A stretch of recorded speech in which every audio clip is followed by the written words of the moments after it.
Hello, ladies and gentlemen, and welcome to the Pretty Good Podcast 13. This is the light blue shirt episode. If you're wearing anything else, take it off. Take it off and put on a light blue shirt. Pause the video, take your shirt off, put your light blue shirt on. Turquoise is acceptable as well. And then play the fucking video because now you're ready. Next week will be the shirtless episode. This is this is probably like we've been on hiatus from the show for a little bit, and we're finally back at it. Hell yeah! You know what else has been on hiatus for a little bit? Lego Star Wars, and they've released a new game. Hell yeah! That we've all been playing, and it was like. How long did I put off buying that game for? Forever. Oh, at least felt like forever. Hey, let me tell this story, okay, from the outsider perspective, because it's the truth. So Lucas is like looking at this game, and he's like, I don't know if I want to spend like $60 on a new game. On a Lego game. It's hard to spend $60 on a Lego game. Yeah, okay, but before you rationalize anything, let me tell you why it's not rational. Because some of you at home might be thinking, yeah, I think that same thing. Okay, just hold on. So Luke is like, I don't know if I want to spend $60 on that game. Over the next 2 weeks, I proceed to get Snapchats of him playing and updating me on every single Lego game ever made. It is like, just beat Lego Jurassic Park. Just beat Lego Hobbit. Just beat the old Lego Star Wars game. And then also Snapchats of, hey, look at this actual Lego set I bought. Here are like 2. Now, I'm not against Lego sets. You guys can't see it out of frame, but there's plenty. But I just was thinking to myself, accumulatively here, you have spent like twice or 3 times the amount of the cost of the game. You know how much $60 will get you in a Lego? Nothing. Like, yeah. fuck all. Yeah, right. They're like, oh, well, we have the mini sets over. You want the 501st Battle Pack? You know, like You want the AT-AT that's the size of a minifig? Right. You Yeah. poser. Fucking baby. I was like, I want the Republic gunship, 384. Listen, I did see that in Lego store today. Dude. I think that'd be fucking sick. I want that thing so bad, I just can't justify it. To myself. Oh, we're gonna get to some Lego sets, but I want to justify. You finally did get the game, though. Yes. Because I told you, I was like, you were like, I'm avoiding doing it. I'm waiting until it goes on sale, and I was like, dude, you are never gonna scratch that itch until you just get the game that you want. Let me give you the truth, the whole truth, and nothing but the truth. And that was, I kept going on the PlayStation Network because I've been playing PlayStation 5 a lot more. And I was like, man, I want this new game so bad. And they put, here's the definitive list. I played Lego City Undercover, Lego Harry Potter years 1 through 4 and 5 through 7. I played the Lego The Hobbit, the Lego Jurassic World Platinumed it because I had that much time on my hands. I played Lego DC Villains, Lego Marvel Superheroes, and every single one of these games was like $4. So cumulatively, it was still like okay, but the Lego $30. set is what threw me off. Yeah. You were like, I played Lego Jurassic World, and I went out and bought the like Indoraptor Escape. The Indominus Rex. Indoraptor Escape, stupid. Indominus Rex, cool. Take notes. And I was like, just curious, how much did that set cost you? And you were like, don't worry about it. $120. Yeah, I was like, I know for a fact that costs more than the game. So, but you know, it's your life. I was letting you live your life, and a lot of those games you just mentioned, I have played and are really good. Oh yeah, So, Lego games are always fantastic. Yeah. Made for children, played by mostly adults. yeah. I think they have the perfect amount of challenge because before you get into free This play, game is hard. well, before you get into free play, it could be a little bit of a grind. But once you unlock free play, that's when the real man's game begins. Yeah. It's the perfect amount of challenge where you're like your little monkey brain is like just engaged enough to where And you're puzzles are getting- just hard enough. You're getting these constant dopamine hits too. You're like at a certain point, you're like, I want more. Give me more characters. Give me more characters I don't even know. You Well, know? I want to get on that. Is this Lego Star Wars game? Here's my current standing. I have good things to say about it and a couple bad things to say about it. By the time this video comes out, I will have my platinum trophy in it. I'm currently at 900 approximately Kyber bricks. I need all but 30 characters. I've completed every level 100%. I've been hitting the grind hard. I've been playing from like midnight till 2 in the morning. That's when my time to play is. And I've officially almost reached the point where I've just grinded myself to death. I've reached like I'm so close to just 100%ing this game. But it is 1,200 Kyber bricks you have to collect just alone. Sure. And they added in the new capital ships the other day. And what is it? 380 characters. That's a grind. Yeah. Is it too long though? So, okay. I would say no. Only because it's not meant to do it like I'm doing it, where you do it all in like rapid sittings. yes. So one great thing that I like about the Lego games, not just the fact that like, you know, Legos are from my childhood and so it's fun to play, like, oh, nostalgia for Harry Potter and also nostalgia for Legos, and I can play it. It's not just the fact that they're well designed and that they're addictive. It's also like, I don't have this feeling with any other game where when I buy a new Lego game and I install it, I go, I will 100% this. Like, this is a game I am going to beat in its entirety. I will get every achievement. I'll get every trophy because I know, like Craig was saying, it's feasible. Like, I can. And it almost motivates me to play it more because I'm like, I know I can do it. So, like, I'm going to. And, you know, I don't have that feeling with just about any other game. Like, you know, I love Halo, but Halo Infinite came out and I was like, I'll never get all the achievements for a Halo. All the audio logs, which is like, it's unreasonable to expect a person to not look that up. Back when I was unemployed, I went into the Master Chief Collection and got all that shit, like all the terminals and audio logs and stuff, because I had nothing to do all day. And I was like, now that I'm working again, I was like, yeah, I'm not doing that for Halo Infinite. I do not care. I don't care enough to. I mean, it's some cool story stuff, but like, I'm just not gonna go do it. Probably. In the clip of Mike Tomlin going, "We do not care." Yeah, right. The standard is the standard. And you know what? I've sort of had to come to terms with that. Like when I was a younger, not even just a kid, but young adult, I'd play a game and like I have to do this stuff. I don't want to do the side mission, but I have to get value, or I might be missing something.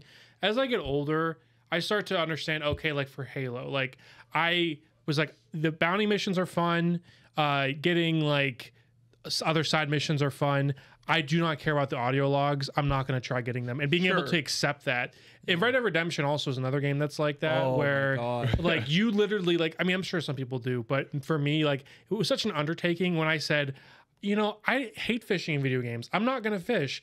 It was such a release that like, oh, I don't have to fucking do that. I can just do the story. There's like one mission with Jack where like you go fishing. You didn't platinum Red Dead Redemption? So, is that called anything on Xbox? I mean, no, there's no equivalent. No, it's not. I couldn't remember if there was. It's been you just so get long. in a cheap 1,000 out of 1,000. Yeah. It's been so long since I've played Xbox. I will say, you might even know what I'm about to say, Lucas, on the Red Dead topic before we circle back to Lego Star Wars. You and I have completely different gaming styles, and instead of driving me crazy, I've actually learned a lot from your style. So when Lucas plays a game, from what I've seen, you like to, like you said, grind it, and you're like, your only goal is to beat the fucking game. Like you want to beat the game, and then maybe you'll circle back and do other stuff. I will do occasional side missions, but they have to interest me. Like someone has to say dialogue, or it has to be like, just for like an example, because we're on talking about dinosaurs. If someone's just like, oh, you can collect like a T-Rex fossil or something. I'm like, I like T-Rexes. I'll do that side. Like I'll get those side missions in, but it has to be something that like interests me on the spot. When I play a game, I typically try to like 100% every fucking section as I'm going along, and that pays off in some games. But I was playing Red Dead Redemption and I loved that game, like Red Dead Redemption 2. I was like, this is so cool. I love this game. And after playing it for like a month, for some reason, I put it away, and I was like, I cannot look at this game. And I talked with you about it because you beat it, and you were like, hey, did you ever beat this game? It's really good. And I was like, I was really enjoying it. I just don't know what. And you were like, I know what it is. You knew me well enough that you were like, just beat the campaign. Like, just beat the story. He's like, because I know what you're doing, Matt. You're trying to like go and get every legendary animal. That game is too big. Every dinosaur fossil. And you're right. It's too much that I wasn't like, all the power to people that want to do all that stuff because they're that invested in the game. it was too much for me, and I wasn't enjoying like trekking all the way across the goddamn map to find like another dinosaur fossil. It's like work at that point.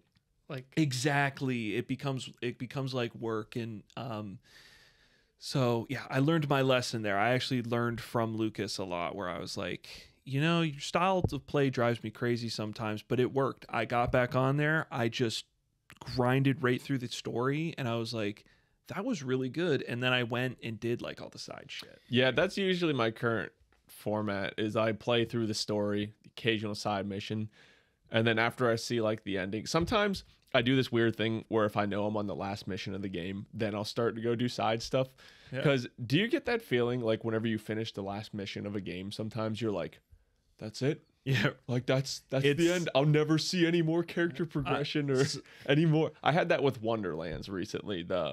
Me and Katie were playing Wonderlands, and we made it to the final mission. We like faced the final boss, and we put it off for so long, like weeks, because we're like, we don't do the last mission because then the game's over.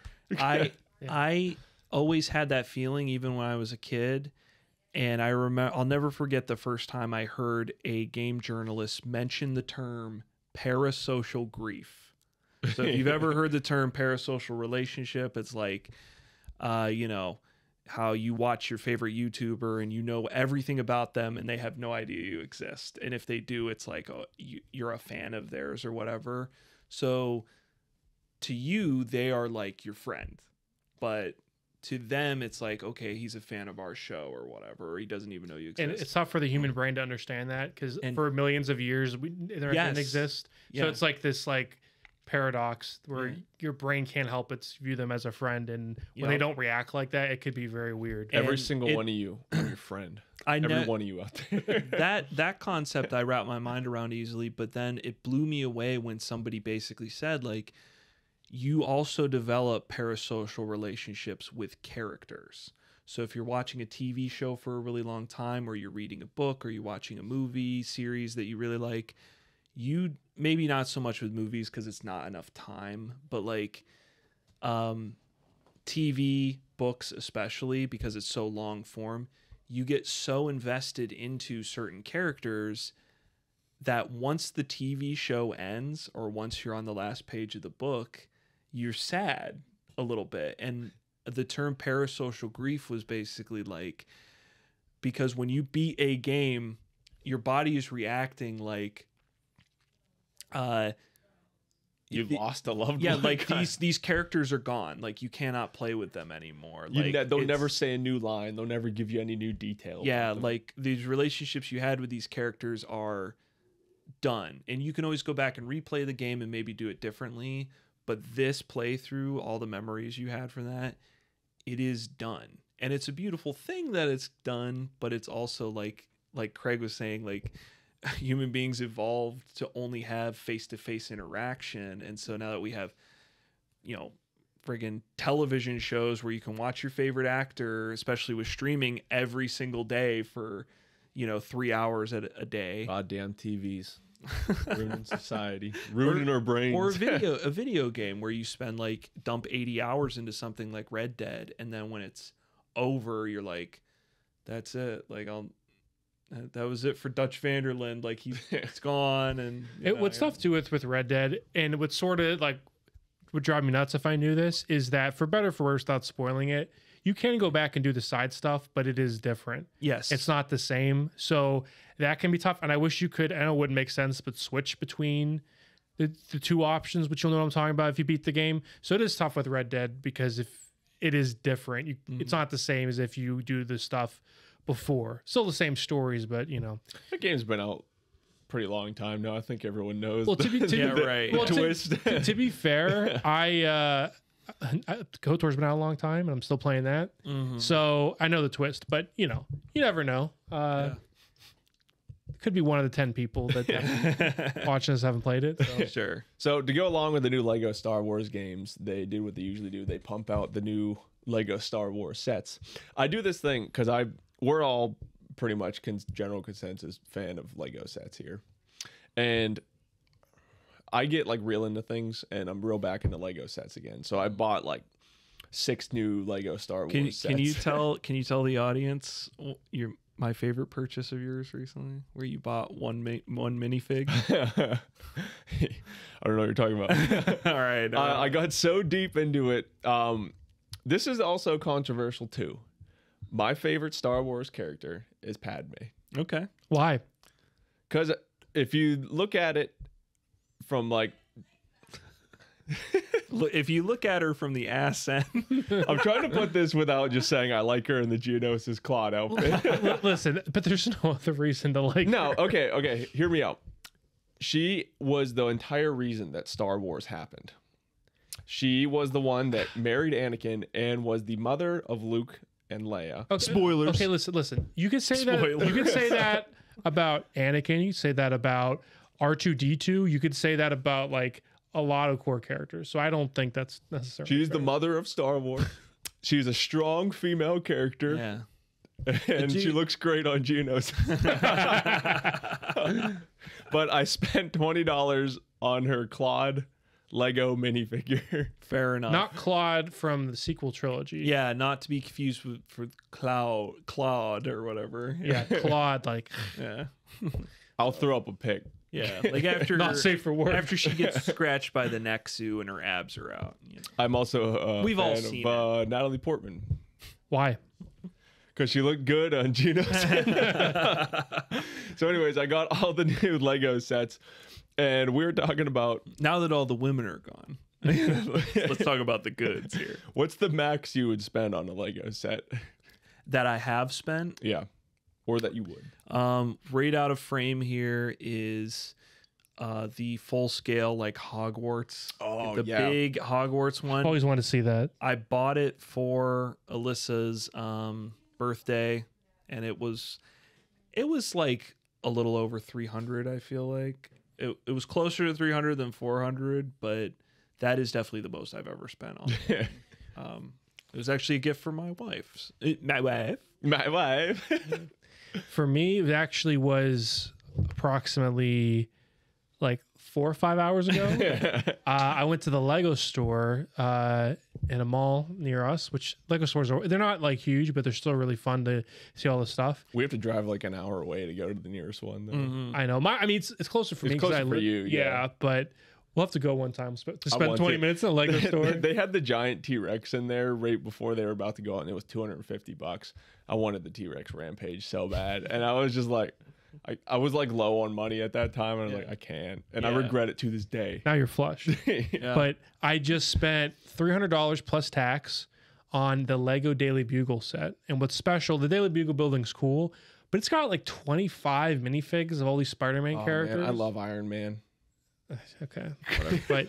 But there's like, it's nice eye candy. It's like honestly going to like a car dealership because you see like the deluxe models. You see like there's a Millennium Falcon that's like this big. It's like There- $800. Yeah, there's like the AT-AT that's sick. There's like a Star Destroyer that like you kind of look at it like an art piece though, because obviously like it's fun to build it, but it's not a toy. Wouldn't okay? that be fun to build that though? I feel like you'd be like day 7, just like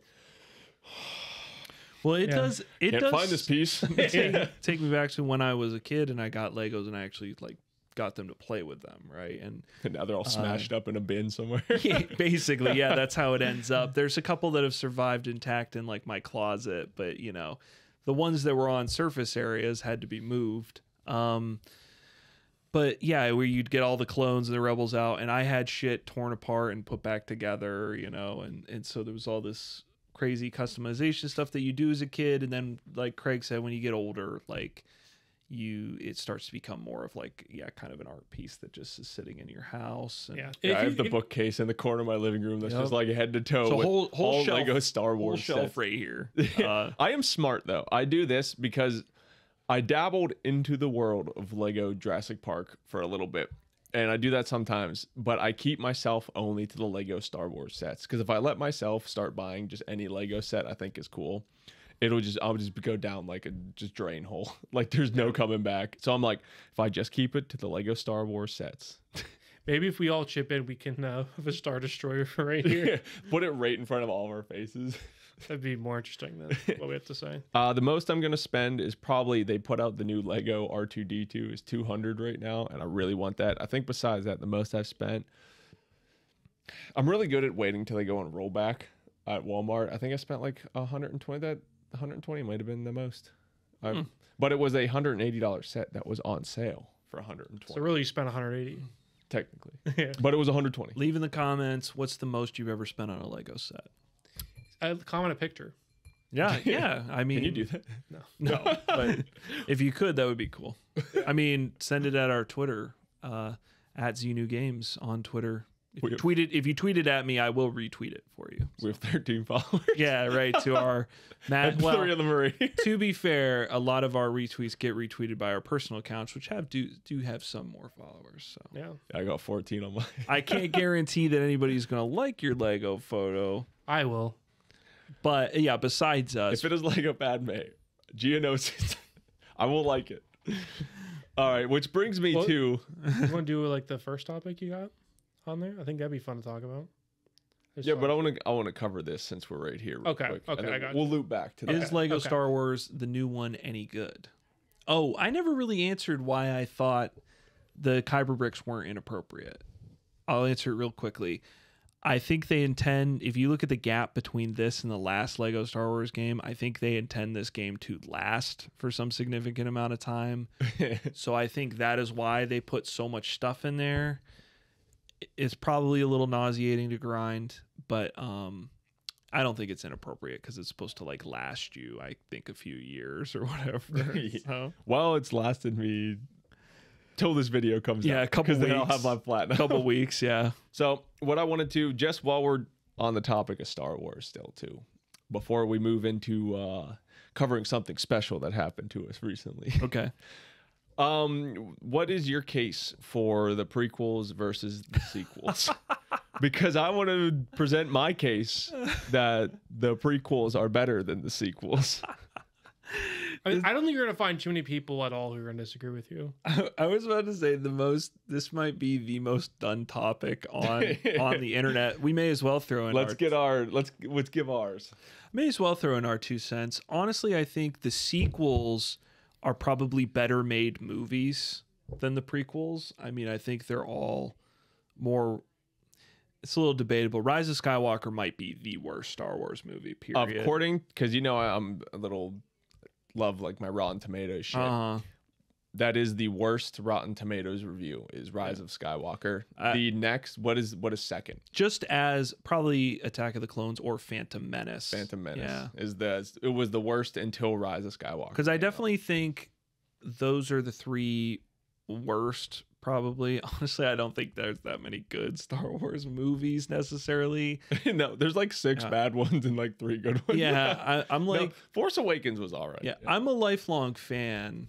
If that means anything, I'm sure there's a lot of lifelong Star Wars fans, but like Rise of Skywalker is unquestionably, I think, the worst film in the franchise. But Force Awakens, with all its problems, Last Jedi, with all its problems, I think are better films probably than Phantom Menace and Attack of the Clones.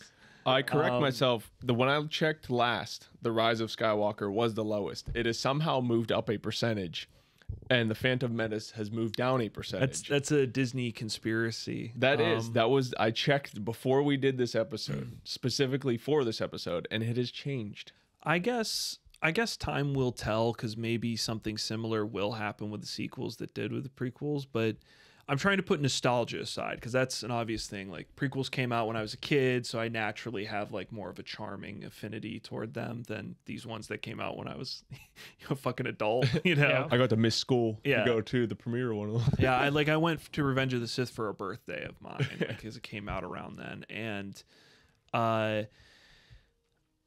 so obviously I have like a special affinity for it. But even outside of that, like, I just feel like the story that's going on around the prequels, I think is better, because I do think there's some interesting creative stuff going on there. And most importantly, I think prequels are a lot more divergent from the original trilogy than these sequels are. These sequels are like shamelessly like rehashing. Like the First Order is just the fucking Empire. They literally become the Empire. Yeah, the Resistance is just the rebels. And say what you will, maybe George Lucas just did it all to make toys or whatever, but the prequels have got some very unique planets, vehicle designs, Villains. There's different factions put in. Like, he didn't go the safe route necessarily. He did try to make like this more complicated political thing where it's like, oh, Darth Sidious didn't just like control an empire that attacked the Republic. No, he like worked his way from the inside, and like, here is how a good, this is how democracy dies, right? Here's how like a good system of government can be overturned. And I think he was trying to say a lot about the United States. I think there's something there, is what I'm trying to say. It is George Lucas trying to say something, and I think he tried to put more creative effort into, what did we just talk about? The Republic gunship. Like, it's a cool looking vehicle. Oh yeah. Fucking the sequels, there's like absolutely nothing original. It's like the First Order Star Destroyers are just Star Destroyers. Like, they look a little different, but not really. They changed the color of the X-Wings. There's literally that meme where it's like, someone's like, they're talking about Star Killer Base, and someone's like, no, it's just the Death Star. And Poe's like, it's bigger. You watching this movie might think that. Here's Star Killer Base. It's even bigger. And it's like, does that make it cooler? Yeah. Like, I don't know. Like, where did you get the resources to mine out this whole fucking plan? Yeah. But they still do this run attack, and then it blows up. And Yep. But then they're back on cool. top somehow the next episode. Yeah, and I think the sequels, I guess I'll rest my case after this and let you guys talk. If you can't tell, I'm very passionate about this. I guess the sequels also, whereas the prequels are one continuous vision by one creative mind, for better or worse. Somebody should have challenged him on many things. Hey, at least it's one story by one. The sequels legitimately feel like each subsequent movie hates the previous movie. Like, The Last Jedi feels like it has a genuine disdain for The Force Awakens, and I know there's a whole lot of talk. Like, it seems like that is either everybody's favorite or least favorite fucking Star Wars movie of these new ones. I don't even have an opinion because I just don't want to get involved. Right. There's so many politics involved with this stupid fucking movie. I can't even care about it enough. Like, I watched The Last Jedi, and I remember getting out of the theater and being like, well, that was weird. Yeah. Well, they do this thing too with Luke. It's like, hey, remember this guy from your childhood who was like a heroic hero? Now he's an asshole. Right. Yeah. Well, I just remember like wow, what an asshole. There in the theater, and I was just like when it was done, I was like, all right. That was just weird. Like, I didn't even know what to say. I sat through 3 hours or whatever, and then The Rise of Skywalker, I remember laughing the entire movie because I expected it to be bad, and it lived up to its expectations. And so I did enjoy the hell out of my theater experience. But I have not rewatched it since that day. But that's what I mean, is that each movie is like, Force Awakens is like, okay, you have Snoke, who's obviously going to be the bad guy. Rey is going to like probably turn Kylo Ren, who's like the Darth Vader wannabe. And Rey's parentage is a big deal too. And The Last Jedi is like, no. The Force Awakens got my hopes up. It introduced some at least like decent characters. I don't even hate every change that they make in The Last Jedi, but then they reverse it in the next fucking movie where it's like, I don't mind the idea that Rey doesn't have important parents and that maybe Kylo Ren is more important to this story than Snoke. I really don't mind that change. What bugs the shit out of me is in Rise of Skywalker, they're like, actually, psych again, because the Emperor is back and he's the bad guy. And guess what? Rey has an important dad. And it's like, all right, so these movies, you watch these sequels and it's like all over the fucking place. It's like so disjointed in the tone and what it's trying to go for. And I'm like, I just, that is, I don't really like those Disney sequel movies. There's some good stuff in it. I don't despise them, but they kind of drive me up a fucking we like in a way that the prequels just don't. Like, and they're not even good movies. Like a lot, like Attack of the Clones and Phantom Menace, we rewatched recently, and they're like bad. They look like shit. Like, The Attack of the Clones is better than the Phantom Menace. We did not need the Phantom Menace. Anakin is just so annoying. I just think like there's a lot more going on in those movies than what's going on in the sequels. I can watch those and I don't hate them. I just think they're like funny or just dumb. But I have a good time. Yeah. But whenever like Rise of Skywalker, like the end credits went, I was like slightly annoyed, and then like the lights come on in the theaters. I didn't like any of that. Yeah. Like in Force Awakens, John Boyega, like he's like a main character. Like Finn is a main character in Force Awakens, and he fucking disappears, and then he disappears even more in Rise of Skywalker. They introduce Rose, and then she disappears, and it's like there's obviously supposed to be some arc where he becomes a Jedi, but they totally scrapped that. Yeah. All right, I'm done. My problem with it is short and sweet with the sequels is I really liked The Force Awakens. I thought it was a really good setup where I was like, okay. I liked it too. Yeah, like they're going to branch off from like Star Wars. They're just not going to rehash the same thing. And they set up, Rey was initially set up as like to be a really interesting, good character. Same with Finn, same with Kylo. And then I can't watch The Force Awakens now because I know what happens to the characters. It's like the Last Jedi and the Rise of Skywalker especially have just ruined The Force Awakens for me. Yeah.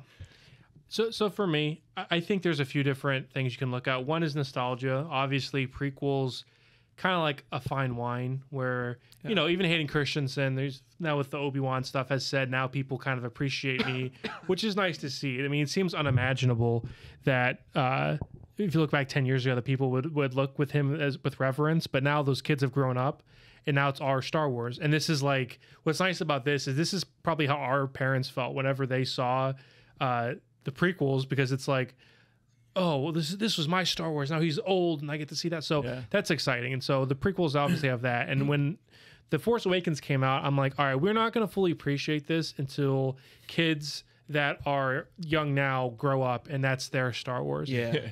Now, I don't think that's going to happen because a big thing is with planning. There was a video that I just caught on my social media. I wish I knew who said this because it kind of said what I was thinking all along, put all my thoughts together.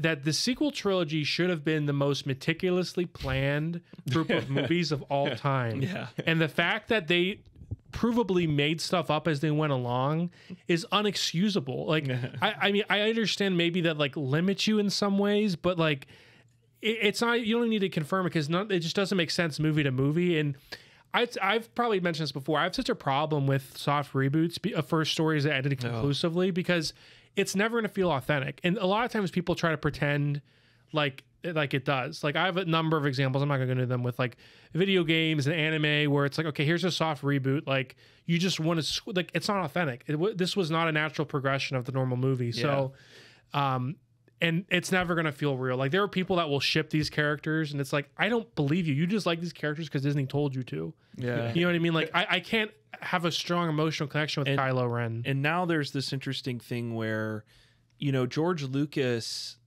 when he got all the backlash to the prequels, for better or worse, George Lucas doubled down and he was like, I don't care what people have to say. I'm going to just keep making this the way I want to.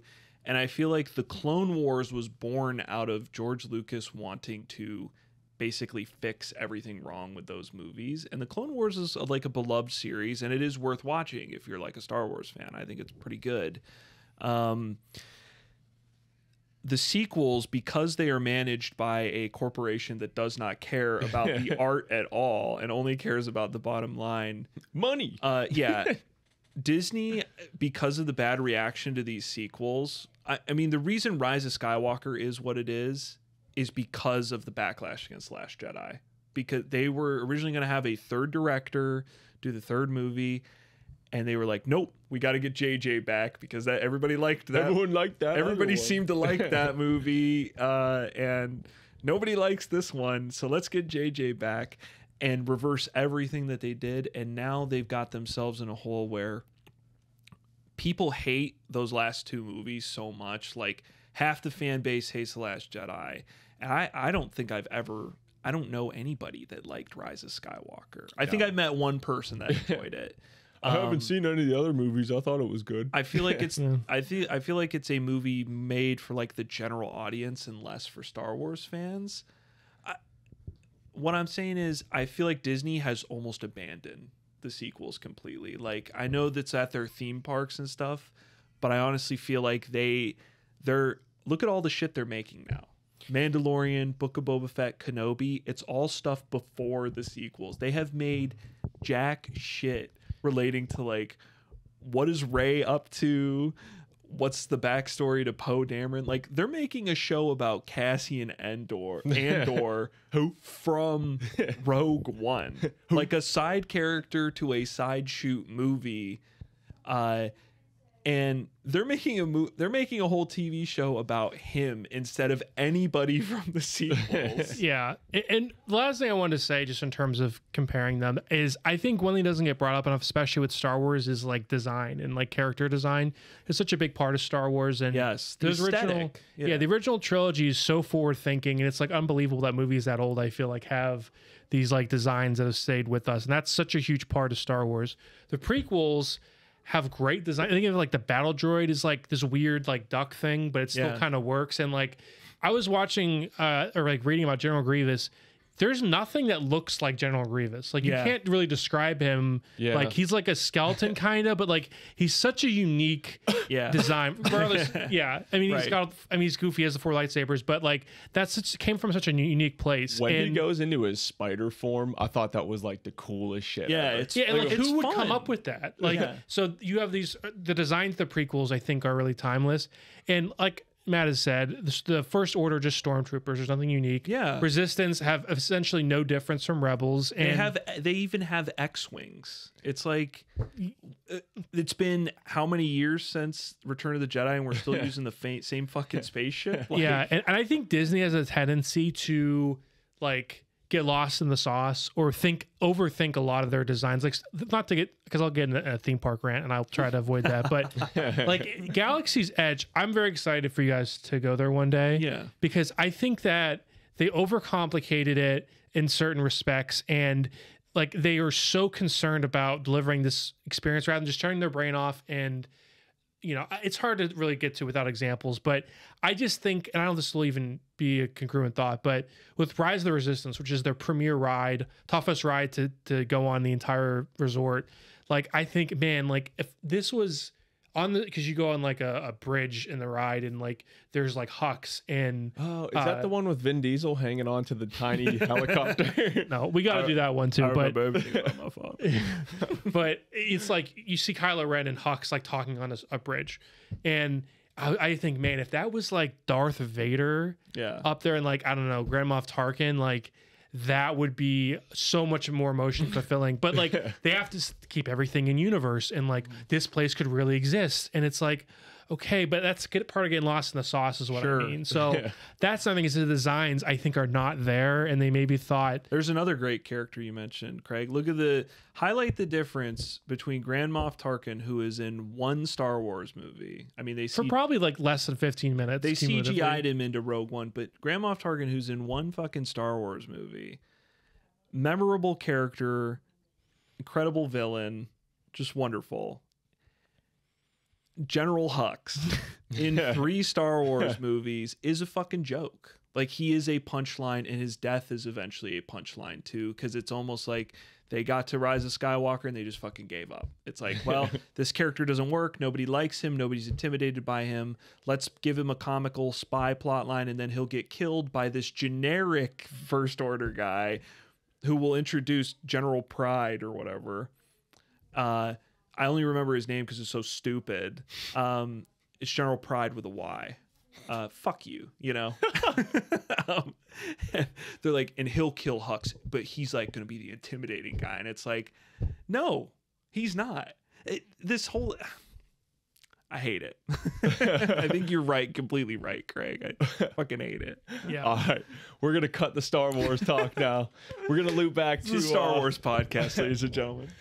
You know what? Let's just do the Star Wars podcast. One good thing about the sequels, Babu Frick. Hey. My ball head's right over there. The plants are kind of cool too. They are. There's some cool stuff going on. Yeah, but we're all about complaining in this podcast. All about negativity. Don't worry, I got some more of that coming up soon. But first, let's get some positivity in here. Yeah. Let's address who we talked to for the podcast that we're not allowed to mention, which will- we are well, allowed to. Maybe we this can time. break a rule. Yeah. There is a flag about of our heads. Yeah, I'll something. Yeah, no, that's a pretty good podcast, I think, in the final edit. A JPEG. Yeah. We do need to order a second flag. I've been meaning to do that. What do you guys think about like a purple flag with like blue text? What do you think about that? Love it. You like that idea? I thought you were going for like a Plum Mustang logo. Love it. Purple and gold. We did. It's on the channel. We interviewed Max Geiger from The Deadliest Warrior, who watched us yell and scream at each other in a 13-minute April Fool's You video. know what? That might have been one of the only ins we could have got with Max Geiger. So I'm not going to say I regret doing it, but No. I do wish maybe his first exposure was a different, I know. more normal I like episode. that. I like he got the I joke. like that episode. Yeah. He got the joke. He liked it. Yeah. And it scored us an interview. Most of you watching probably know. To sum it up, April Fool's Day, we got the bright idea to make a gag video where it's like, let's do a fake video where we break down and argue, inspired by Mega 64's unboxing ring, as well as the Christian Harloff meltdown on the Collider video. And the meltdown I had after the Rise of Yeah. And we were like, let's have it where we're like, we fake start to like fight after like a real episode. And I came up with a brilliant idea, pat myself on the back, where I was like, let's name it the Max Geiger interview because we've been talking about it and people have wanted it, and like, let's name it that. And, and so we did it and we based it off that. And we tweeted it at the actual Max Geiger. He watched it and enjoyed it. I had to presumably. Yeah, he watched it. We don't know if he enjoyed well, it. he had to have enjoyed it because he retweeted it and he hit us up in the DMs and was like, "Hey, nice video" or whatever. And He said, "You up?" and I asked like, will you come on our show for real? And he said yes. So it was like dream moment for all of us. Well, you know what? Like, because I remember it was like Max DM'd you and you were like, I've been waiting for this moment all my life. And you were telling me how you were walking back and forth in your apartment like your crush was texting you, where you're like overthinking like every word. It Does that sound okay? Does that sound okay? No, it straight up felt like when you first meet a girl and you feel like, oh, this could be serious, and like you're texting her and you're hanging on like every fucking letter you type. You're like, you know, like, is this too much? Is it too desperate? Right. You click send. Stupid. Yeah, right. Stupid. I know. And like, and you're waiting there for her to answer back, and you're like, The 3 dots come up and you're like, and then they go away, and you're like, no, she hates me, you know. yeah. And then Matt, like, then you put on Puddle of Mud. She fucking hates me. La la la la. well, Matt was telling like every message that was sent, I could not look at my phone because I was so anxious. Yeah. He would say no because you were cool about it. You were just like, yeah, you want to say no big deal, but I gotta ask. So Yeah. and he was game for it. And we ended up all video calling where we were like talking about it. Yeah, And video it was, call on Snapchat, and we were chatting. It was I like covering the April Fool's video that we filmed too. We're like, okay, we're gonna get pissed off at each other, and then so difficult. yeah, we're like, let's do a dry run of this, and you know, the first take was just like, "Fuck you, bitch." We just started laughing. Fucking suck. And then we're like, okay, cut. And then I remember you go, I don't like this. Yeah, second take, I was like, I don't like being mean to you guys. And third take, I feel like we figured it out. Like, Yeah, I had to like bite into the role and pretend like I was actually pissed off. I was like, the guy who cut me off in traffic. Yeah. But that was crazy. And you know, we want to take it very seriously. We had a list of questions, and like when I didn't want to ask, like we had a universal list, and we just and also what we wore. We all got our suit jackets from high school prom. Yeah, my sleeves are like up to here. Yeah. We had to do the Max Geiger like suit jacket over t-shirt look. So. And I think I went to my parents' house to grab it because that's the only one I had is from prom. My mom was like, why do you need your suit jacket? And in my head, I'm like, this is going to take way too long to fucking explain it. I was like, don't worry about it. She's like, you're not going to destroy it, are you? I'm And I going was to like, prom again. yeah. I was like, Mom, I'm gonna make it famous. yeah. Ugh. It's getting too positive in here. I need to bring some negativity back. Definitely. And General Hux. I said I was not going to do it. I said I hated it. I wasn't going to put myself through the fucking torture, but I did because it was on sale. And I purchased Resident Evil Welcome to Raccoon City. Yeah. I don't know if I've said it on the podcast, but I'm a big fan of Resident Evil. Lucas is a huge Resident Evil fan, and it was funny because he's played like all the games. He knows everything about them. And you introduced me to the games pretty recent, like last year. Green Dice Games on Shout out. YouTube. Check out my playthrough of Resident Evil 7. My 7-part playthrough. 10 part. 10 part. 8 hours total. You're still working on that edited version, right? That will see the light of day someday. Maybe. Hit the button. Maybe someday. Anyways, I have seen like all the Resident Evil movies because I watched them like when I was a kid, so I thought they were cool because I've never played the games. And the Resident Evil movies are like schlock. They have nothing to do with the They games. are incredible schlock, and I honestly enjoy watching them still because they're so fucking goofy and kind of bad. I want to lay down something that And I kept trying to get you to watch hate them, them. I and can't. you were like, "I'm not going to do that. I'm not going to do that." And this new one came out, and the trailer looks a little better. It looks like they're trying to adhere more to the story. that's how and, they advertised And it. you and me are like, I'm like, let's go see this together. Let's go. Because you just started getting me into the games. And I was like, let's go. We should have gone the opening night, but we didn't. And the reviews started to roll in, and it was like, this movie's terrible. Like, it's just like, I don't think I'm going to hurt myself. Do not look at my by- computer screen for a second. I want to get the Rotten Tomatoes score. I want to see if you guys can guess. You were like, I don't want to hurt myself by watching this movie. So, but you finally have seen it last night. What do you think the Rotten Tomatoes score is? I'm going to go 43%. 32. 31%. Oh, Fuck yeah. Big T, man. So, yeah, when they Big first ups. advertised this, welcome to Raccoon City, and, they have, Leon and Claire and from Resident Evil 2, and they're like, we're going to take the first movie and the second movie and combine it. And that was my first red flag because the first game takes place separate. The second and third game take place together. So I was like, okay, maybe a little bit red. And then I saw that 31% Rotten Tomatoes score that came out immediately, and I'm like, okay. So I watched a couple reviews, and everyone's like, this is just as bad as the old Resident Evil movies, except potentially worse because they tried to Yeah. they made it look more like the games. But so it was on sale, and I get free Google Play credits sometimes through doing surveys. And so I had like $7 for free, and it was on sale for $7. And they have one touch payment now, which I did not know about because I was like, oh, look, it's on sale. And I touched my screen. You can ask Katie. And I went, fuck, I just bought it. So I'm like, okay, well, we talked about it. We're like, okay, let's just watch it. And what I'm going to say about this movie, terrible Resident Evil movie. They take every single thing from the games they give, and they just take the opposite. They make Leon the opposite character. They make Claire arguably is like the closest to the role. They take Jill, Wesker. Every character is the opposite personality. And they take like the plot of the stuff and they intertwine the plots. Like people are not where they are at all. They just make shit up. And it's just not. But here's what I'm going to say about it.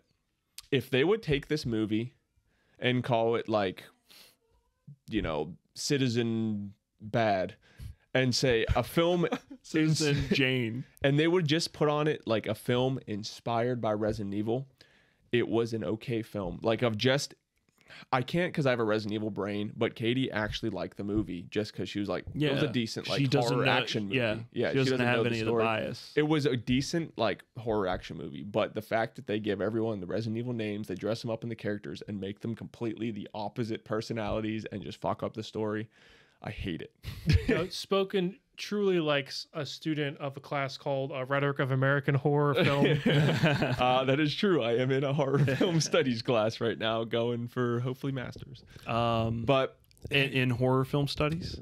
yes, no. But if you guys don't know the Resident Evil story that well, you might actually like this movie. but I cannot. And me, like, you know, Resident Evil is everyone, like, there's a gigantic, ginormous fan base for it, and anyone who knows the games is gonna hate this movie.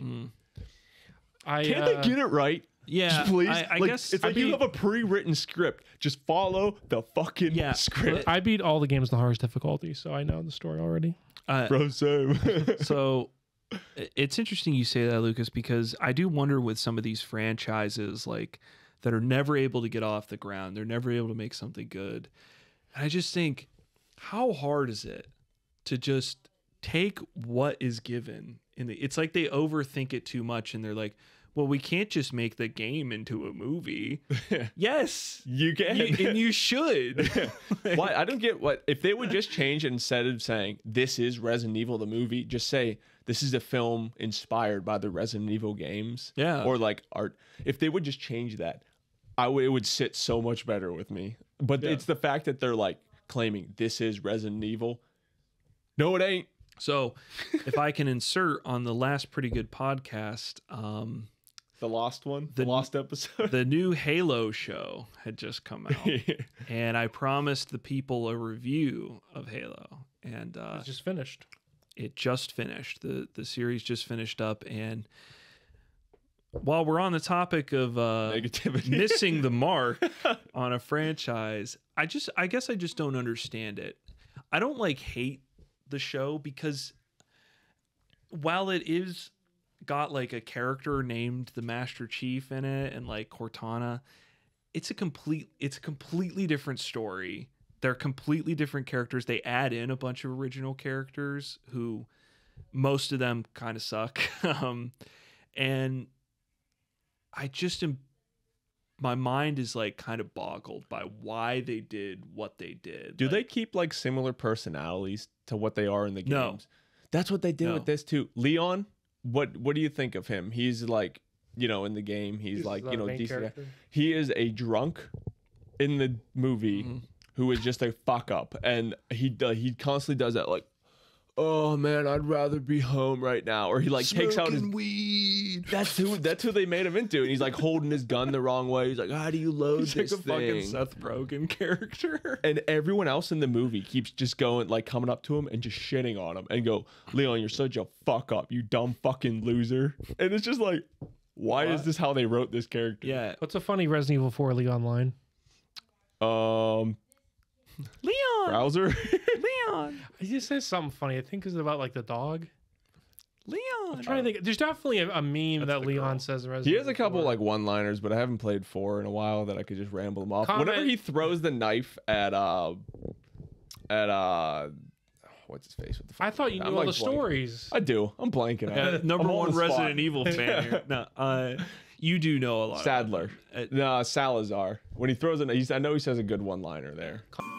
No thanks, bro. Comment if you know what we're talking the about. Master Chief show. There's so much dialogue about Master it. Chief. They should have called it that. Honestly, They should have called it that. It's bad. I don't know where they're going with it. I'm not against like an original story that's starting on a new timeline, but I just find myself wondering why. Like, Halo is a game about a superhuman man with an AI girlfriend who they kill aliens together. That's all it really is. And there is some more complicated stuff as the story goes on with the Arbiter and the Covenant that you could make a TV show out of. But instead, they spend like half the screen time focusing on a new character who's not in the games, Quan, and Spartan Soren, who is like briefly mentioned in an expanded universe part of Halo, but is not in any of the Halo games as far as I know. They spend a ton of screen time on these new characters. I'm like, okay, I can get on board. Like, what are they going to do? They don't do shit. Like, the whole series, like, their side plot that they're working on has absolutely nothing to do. It might have something to do by the time we get into season 2. It's a season 1 storyline, though. It should connect to what's going on in season 1. The season finale of the show, Quan and Soren, who take up half the screen time Spoilers. of the show, are not in the season finale. They don't show up because I don't think they even show up in the episode before that. They don't show up in the last 2 episodes because they have nothing to do. Like, there's nothing important that those characters are doing. And I could go on, but I guess all I'll say is, like, they strayed so far away. Like, there's creating an original story, and then they should have just created a new franchise, like you were saying. Like, I don't get why they don't. just call it something else, because I didn't Citizen Bad. I didn't hate it. Isn't Halo? Oh fuck. Yeah, I didn't. That was Matt hitting me. I didn't hate it as a generic sci-fi show. As a Halo show, though, I was just like, what? Why? I was like, what is this? Like, this is not Master Chief. Where's the Arbiter? What's happening? Why are we making these particular changes? It's even down to the point where it's like a meme. They were saying, like, you never see Master Chief's face in any of the games. Like, he never takes the helmet off. Now, it's pretty much because Master Chief is meant to just be a playable character. It's you. It's you. Yeah. He has grown into a little bit of a character now, but they were like, well, we're going to take Chief's helmet off in this show. And it's like, okay, that's fine. Like, you want to develop a more well-rounded character. Master Chief is hardly ever in his fucking armor on the show. Instead, he walks around in, like, the little black spandex stuff that's on underneath the armor. He looks stupid. He looks dumb. Like, he's walking around in this little spandex, like, pad thing, and it's like, why is he wearing that? At that point, why not wear a t-shirt? Like, what is... And you can tell me that, like, he's connected biologically to the suit, but he gets naked. You see him naked at one point in the show. You see Master Chief's ass. Like, You should never see that. No, you see Master Chief's ass in the bathroom, and it's like, and Cortana's like perving on him in the bathroom. Master Chief. Show sounds great. Spoilers. They introduced another original character who I thought had something going on. She's a human that's working with the Covenant as a spy. Her and Master Chief have this special connection where they're the only ones that can interact with these Forerunner objects. If you're falling asleep, don't worry, because it is boring. So they meet, and Chief, like, her plan is to infiltrate humanity and, like, basically steal this artifact and bring the Covenant down on humanity. And Master Chief, they meet one time, and their first conversation, Chief goes, I know you're a spy. You have to be a spy. They fuck. Him and the spy lady fuck. Like, they go on a walk through a park. Chief is in his dumb spandex. He's not in his armor, and he's not in a fucking button up like you would wear on a date. He's in his little spandex thing. Him and the alien lady fuck. I did see a meme that was like Arbiter holding a cake. It said, congrats for the sex. Yeah, congrats on the sex. You have to put that in TV shows now. There has to be at least two characters that fuck. But it's not a good show anymore. You don't even get to see, like, any good bits, though. Like, you don't see... Chief's cock. No, you don't see Chief's cock. You don't see titties. It's like done sensually, like it's supposed to be romantic, but you're just sitting there like, what the fuck? I played as I teabagged someone as this guy when I was 13. Like, this is Master Chief. What is happening? And so, even weirder part of that scene. So Cortana in the games is in a little microchip. Okay, this microchip.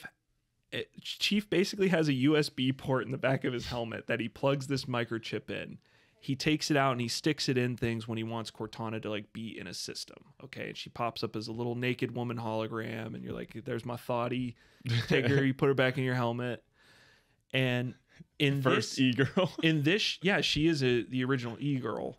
In this show, Cortana is implanted into Chief's brain, and she can pop up as a hologram anywhere. She can also control Chief's motor functions to shut him down, and she is always with him. She never sleeps. So yes, you might be wondering, what's she doing while Chief is having sex with this lady? She is watching. She is a hologram in the side of the room, and they zoom in on her face, and she is watching Chief fuck this lady. And you're like, what is happening?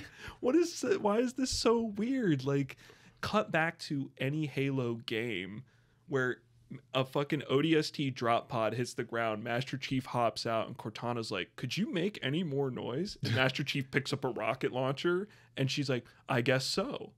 and then it cuts into the game and you're blowing grunts up with a fucking rocket. Like, and then you cut back to the Halo show and it's like Cortana watching Master Chief have sex with a Covenant spy, and you're like, She's like, could you make any more noise? I guess so. what is this? Like, I have an open mind. Like, if you have something good to do with the story, like, do it. But it's not Halo at the end of the day. Like, it's dressed up like Halo. It's not the worst show I've ever seen. They have a lot of practical, the CGI in it's like really bad, but they have a lot of like practical effects in it too, which look really good. Like practical sets, practical weapons. There's just so much they changed. Like the guns don't sound the same. Like it's a battle rifle, but it doesn't fire in a 3-round burst. It fires full automatic. And it's not the sound effect from the game. It's a different generic gun sound effect. Audio for game movies and stuff should always be 1-to-1. That's a very easy connection. It's crazy. Spartan Kai has a sniper rifle, iconic weapon of Halo. The Halo sniper, where it leaves the smoke trail out of the barrel, and we all know the sound it makes, like, because it's a big 50 cal. Spartan Kai has this sniper rifle. She's shooting it. And it's nothing. Like they cut to even a scope vision of it. She's lining up an alien and she shoots it and the scope hardly moves at all. It goes like this. And in the game, a giant beefy Spartan goes. Yeah. Did you ever play Cursed Halo? No. There's a mod where it's the entire first Halo game. Yeah. But someone made like all the weapons and enemies and ships and everything cursed, and things like will randomly spawn, or like the ghost will like flap its wings to fly, and like the sniper rifle, I remember, has a floppy barrel. So it's like a flaccid barrel. You have to try and get it when it's aiming forward or jump up. Like when you walk around, like I have to show you the Cursed Halo thing. That's really funny. It's really funny. It's probably more entertaining than this Halo show that Paramount spent $1,000 million on, and they are doing a season 2 because they automatically cleared it for 2 seasons. And I just don't know, like Halo fans, I don't feel like it because it's not. And I can't speak for every Halo fan, but it's not getting good press on like YouTube and stuff. Like I don't see good reactions on Twitter. You click on the sponsored tweets for the show, and every comment underneath it on Twitter is like, "This show fucking sucks." And I don't feel that strongly about it. Welcome to the club of just taking something you love and just making a like, why'd they make it like it's this? just and I guess that's my same thing as Raccoon City, and I felt like it was a good transition because I feel the same way, where it's like, this is such a popular franchise with all these characters and story beats already established. Why do we have to complicate it? Just make the fucking game. Yeah, there are 20 plus games. Yeah, there are books written about the backstories before the game. Yeah, there's books between written the games. for Halo. It's there's just like books. Follow any one of those, please. Yeah, like, just give us a story. Do the first fucking Halo game where the Pillar of Autumn comes out of hyperspace, and they find the Halo, and everybody drops down. They fight the Covenant. They find the Flood. Ooh, it's a twist. And Chief's got to get out of there and blow the Halo ring. I do have a easy. Just make that. Not to interrupt, but I'm done. I'm done with the Halo talk. That was my review. I have an announcement to make. 6 out of 9. In 2023, Harrison Ford returns as the legendary #Indiana Jones. What do we? I'm so excited. Hold on. How old is 80 something, right? Ford? 79. I was close. That is not the oldest actor to reprise their role in an action movie. I think about my grandma when she was 79 and she had dementia and was in a home. I understand that Harrison Ford is not my grandma, but how much action, like this, because you've probably seen the article that came out from. I was about to say the president of the United States has dementia, belongs to. Yeah, but you've probably seen the article at Disney. I guess they were disappointed with Solo and they blamed the actor who played him, and they were like, I saw we're that. no longer going to cast the non-original actors. Come on, dude, that is such a fucking nightmare. That article, she goes, because Star Wars has been doing this thing since Rogue One where they just digitally render like a character. Like They did CGI Princess Leia, Yeah. CGI Tarkin. And in the new Mandalorian and Book of Boba Fett shows, Luke Skywalker shows up, like Return of the Jedi Luke Skywalker. And it's Mark Hamill now playing him, but they like CGI his face That's to be weird. younger Mark Hamill. Just cast somebody else. Yeah. I know Mark Hamill is like a sacred cow, like untouchable, but holy fuck. And you know, just cast. Sebastian Stan looks exactly like young Mark Hamill. Just get him to play. And Luke if someone Skywalker. dies too, they don't need to be in a movie. Exactly. That's and weird. Disney saying like, first of all, Solo did not fail because of that actor. I think he was fine. Solo. He did fine. And It was just a more forgettable story. let me ask honestly. you something. Would that movie have been a success if it had been digital Harrison Ford?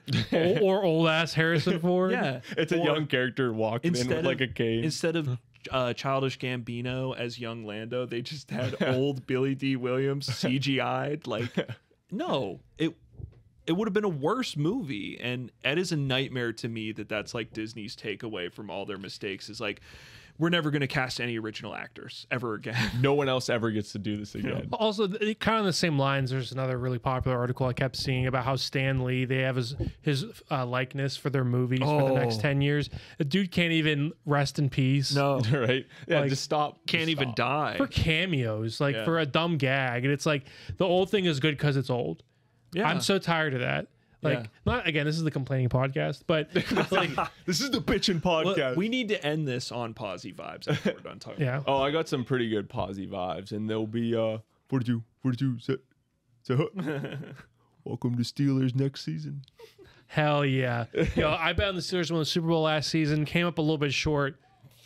My prediction is Closer than some teams, though. How Yeah. we feeling about our QB, about our wide receiver? Came closer than the Browns did to winning the Super Bowl. So Don't we always? yeah. Yeah, Mr. Small Hands himself, we got Kenny Pickett. dude, Hell that yeah. was even if Kenny Pickett is a bust, the Steelers moment of I almost said James Franco. Franco Harris announcing Kenny Pickett. Kenny Pickett. That was so crazy. I was like, we're getting Kenny Pickett. sometimes from if there's James like Franco. a crazy Pittsburgh moment, I just gotta like, Yeah, do the terrible towel. yeah, I just go crazy. And that was one of those where I was like, we were like texting and like the whole thing because Steelers had what pick? You know, it's like a pretty late pick in the It was like draft. 20 something. Yeah, and every name I was like, and if there was a team that needed a quarterback, I was like, and I think because the last few picks before Kenny Pickett, we were pretty safe. It was like the Ravens who don't need a quarterback, and it like was all teams that didn't need one, and so we're waiting for someone to trade up. And when it didn't happen, it was like the last like 3 teams. I think we were like, they're not going to trade, and they don't need a quarterback. Like he's gonna fall to us. but then the Steelers do it. Then the Titans traded up, and then Oh, that's when yes. I was like, "Oh my god, no!" I don't remember who the fuck they picked, but it wasn't Kenny Pickett. I was like, and then Franco, like the clip is amazing. Like Franco gets to the thing, he's like, he's freaking out, and he's like, "The Steelers select Kenny Pickett," and I was like, "Oh my god!" I felt like we just won the Super Bowl. Like that was like, How about the Steelers going for full? You know, we talk about Resident Evil and Halo not going for fan service. How about the Steelers going full fan Yes, service? I in the love last it. 2 drafts. Like last year's draft, it was like everybody in Pittsburgh wanted them to get Najee Harris. They did it, and I remember like being in a room full of our friends and like jumping out of my seat and be like, "Oh my god!" And then this year, the meme was Kenny Pickett. Whether he's the best pick or not. Like I honestly don't know that and much Cam Hayward's about, brother. I don't know that much about like offensive line, Connor Hayward. edge rushers and stuff. So maybe there was better picks there, but like he was definitely the fan pick. Like, Oh, yeah. the meme pick that everybody wanted, like the Pittsburgh quarterback Kenny Pickett going to play for the Steelers. Being Big Ben's successor.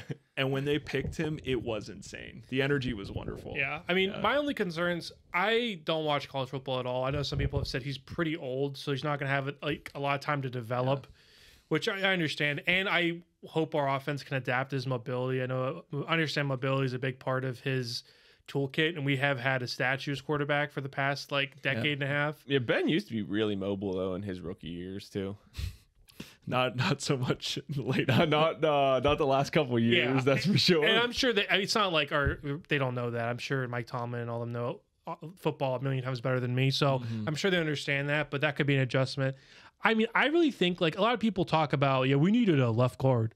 It's like, okay, like our offensive line had some issues, but quarterback was the biggest issue. I by would far. say head coach and a quarterback are the most important elements on a football team, like period. In the modern football era, you look at the best teams, it's all about the head coach and the quarterback. And there are other important, positions on the offensive line is an extremely important thing in football. Running back, that is the towel boy. There's no question about that, but a quarterback is more important, I feel like, than anything else on the team. So. And the thing too that I keep saying with Ben is Ben did have time to throw. Like our offensive line wasn't great, and maybe the run blocking wasn't amazing. But when Ben did have time to throw, what the fuck did he do? Right. It's not like if he was being assaulted every single play, I could be like, okay, Ben got screwed his last. But he had time to throw, and he couldn't produce. So to me, that's the biggest Age was catching up with us. Yeah, no, I understand that, Ben but was like, just too old. yeah, and we have like some of like the top players at their position on different sides of the ball. Like we have T.J. Watt, Cam Hayward on defense. Yeah. I could use. I think secondary would probably be a room for improvement, but Najee, he's not like top, but he's like solid. It's at a really good back. running back. Yeah. Yeah, so I think, and he's really young. So Again, that's another offensive line thing where it's like how much was, having a better offensive line would help our running back situation. Yeah, in I think we replaced a bunch of people on our offensive line. So I could see this being a growth year for them. So I don't think we needed an offensive lineman. So I think quarterback was the right pick. It's just we have a lot now, but at least we kind of It was the right picket. It was. They also Pickens George.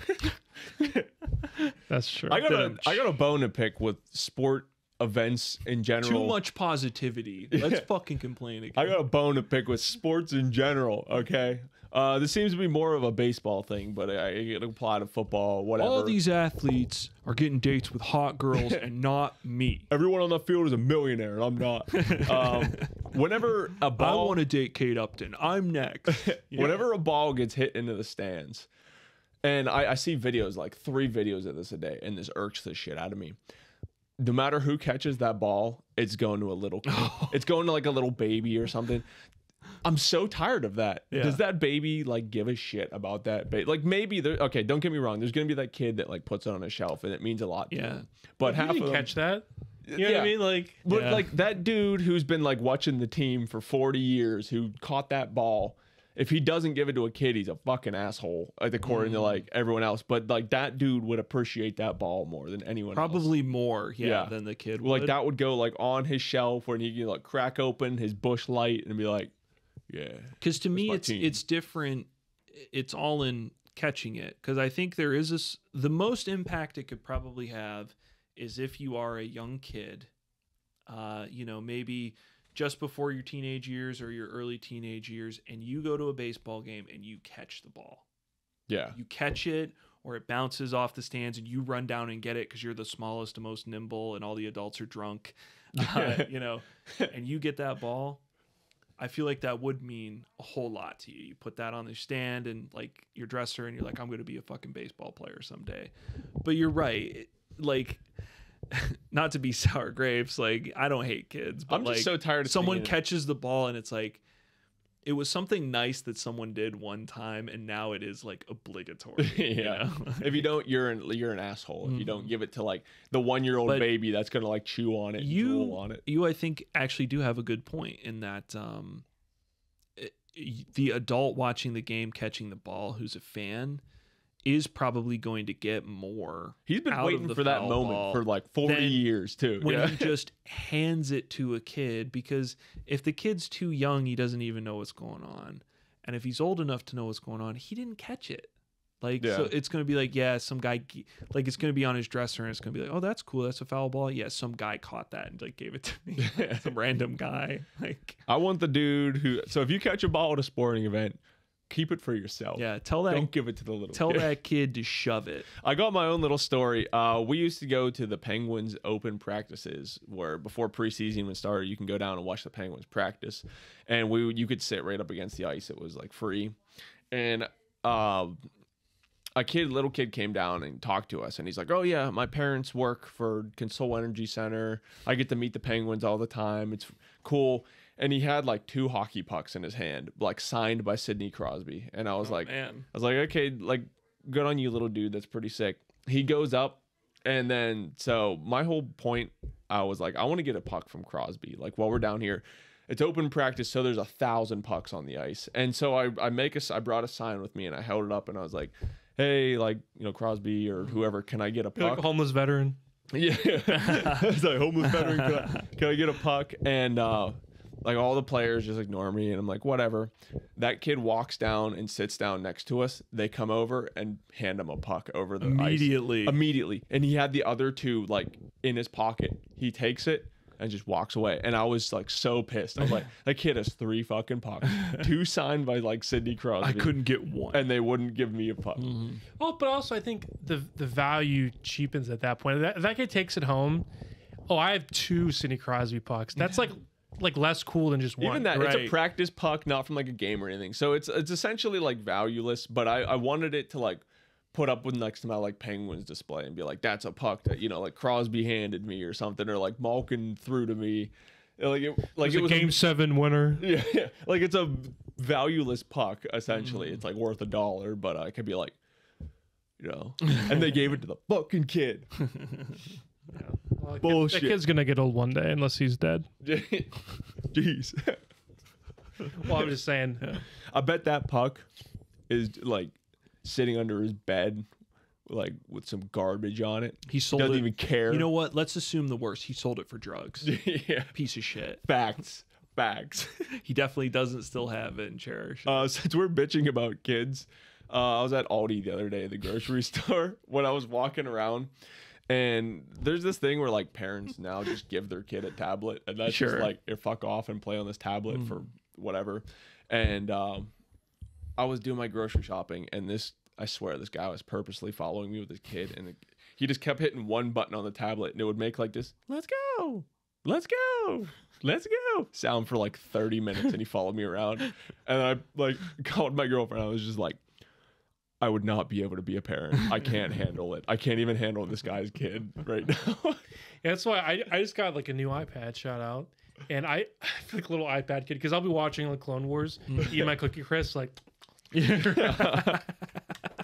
and like watching shit, and like, Mom, go away. I'm playing like a game, I'm like, and I get why it's so addictive to kids. I want to clarify that I like little kids. I think they're annoying sometimes. Wait, you like little kids? You Oh my weirdo? God. I can tolerate little kids. Right. I'm not addicted to them. I was gonna reason. get you either way. You know? So we could get close to wrapping this up here. Speaking of not having kids, make sure you wrap it up. Yeah, wrap it up. Don't have kids. Don't follow me. Don't follow me in all the hitting one button. Let's go.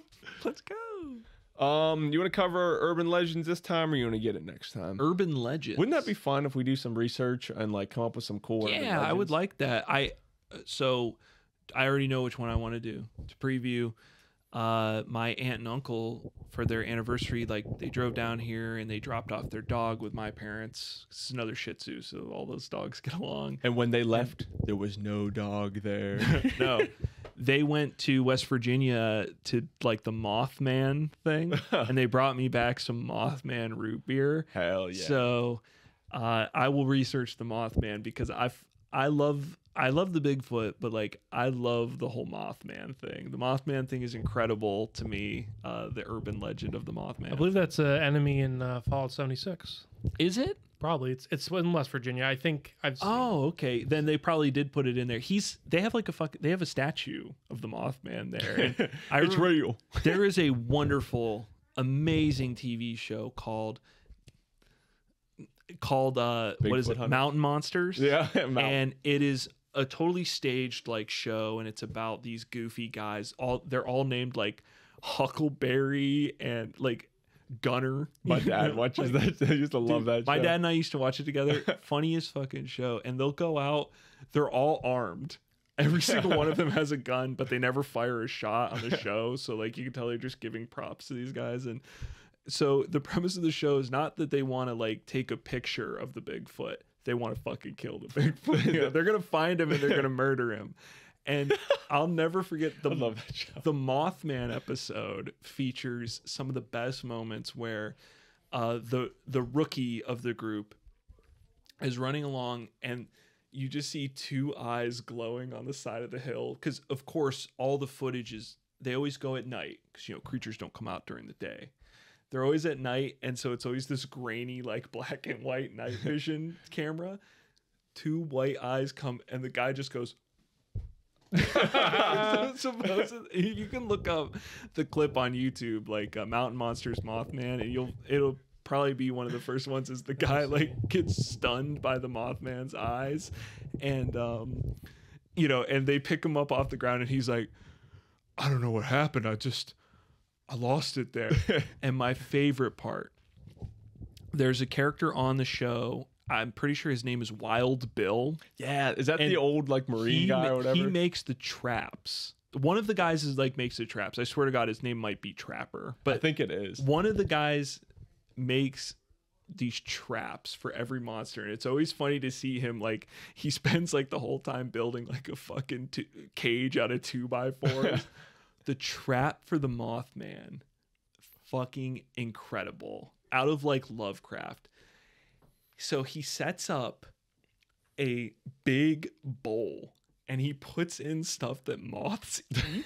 It's like, well, this is food that the Mothman would like, and then proceeds to surround that bowl with like little like stumps, but on each stump he says, on each stump has a different one of the 6 elements. So we have water, fire, earth, wind, plant, and animal. And I shit you not, he's like, and these elements put in this formation along with the food will attract the Mothman in, and we should be able to summon him. And I was like, what? And then their plan, I shit you not, to catch the Mothman at that point was they basically made a big bug zapper. So like once they summoned the Mothman, he was gonna get electrocuted and like fall over, and you know then they're gonna pull out like a 12 gauge, fucking blow his head off. I did find that clip on YouTube. Yeah. I'll play it. It is incredible. I remember everything. I didn't know if you were gonna troll me or not. There is an episode of that show where, according to their lore, there's like 20 different Bigfoot. Yeah. And there's 2 that were called like the Thunder Brothers. They built this trap out of like pieces of log, and it was like this big cage, and the door was supposed to close. And they had like That's the show we got to do after Deadliest Warrior. I'm down. But we should do a Mountain Monsters podcast. You would love it, Craig. It's incredible. They don't show the trap, and they're like, we caught one of the Thunder Brothers, and they show the guy, and then they cut back to this like shot of the forest, and the guy flies like 20 feet through the air, and then they show a picture of the trap, and then like all the big logs, like huge logs, are just like blown apart. And they're like, he escaped the trap. And I was like, this show is awesome.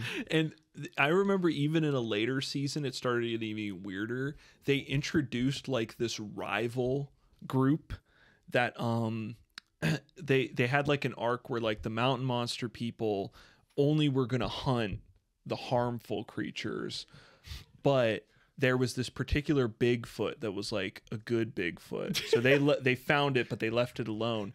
But this new group, who was literally just the regular group but in balaclavas, so they're literally like the evil version of them. Bigfoot of Blair County, the Thunder Brothers. They're like, this new group wants to kill this particular Sasquatch. There was a name for it. They all have like names for the different Sasquatches. This new group wants to kill him, and they had this thing where like they went to I think Trapper is like the leader, or I can't remember. They all have like Huckleberry Finn names. One is literally named Huckleberry. They go back, and the leader, he's like, his cabin's all fucked up and he's laying on the ground. It was like a fucking Sons of Anarchy plot line where they're like, what happened? And he's like, the rival gang came and they beat me up and they left this videotape. And they put the videotape in. It's like a guy in a fucking balaclava and he's like, we have killed the Iron Foot or whatever. And, you guys, you need to learn that we're the new game in town. And I was like, this show is making moves, man. Yeah. This is making plot moves. Confirmed the next podcast. Well, after the deadliest. Craig, one. you'll be sold after watching like It would one be episode. totally worth it. Yeah. But next week, look forward to Pretty Good Podcast 14. I think is just going to be maybe like an urban legends episode. I like where that. we cover just urban legends. And Will it come out in a week's time? Probably not. yeah. But See you but in so we're like gonna a month. record it. Yeah. Yeah. But anyways, thanks for joining us. Thanks for some negative, some rants. You know, we had some rants, but we had some positive vibes. Hey, it as was well. good to be back on the set. Good to be doing another Pretty Good. Hey, it stayed pretty good. Stay pretty good. Rocco's Modern Life. Rocco's Modern Life.